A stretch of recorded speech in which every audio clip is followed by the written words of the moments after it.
ইয়া রাসূলুল্লাহ, মনে অনেক আকাঙ্ক্ষা আপনার রওজাতুল মনোয়ারায় যাব, কিন্তু যাওয়ার মতো শক্তি আমার কাছে নাই।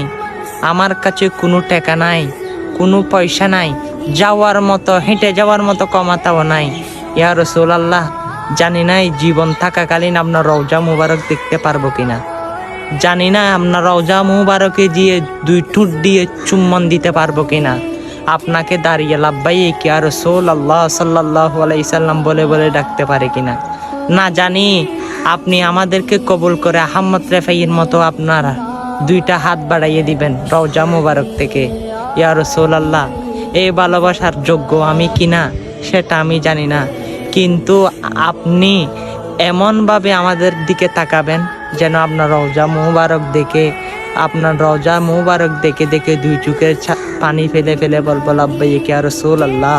হ্যাঁ, অবশ্যই আমরা সকল মুসলমান আপনার রওজা জিয়ারতের অপেক্ষায়। ইয়া রাসূলুল্লাহ, আপনি যদি কবুল করেন আমরা অবশ্যই আপনার রওজা মুবারক দেখতে পারবো, আর সকল মুসলমানকে আপনার রওজা জিয়ারতের সুযোগ করে দিবেন।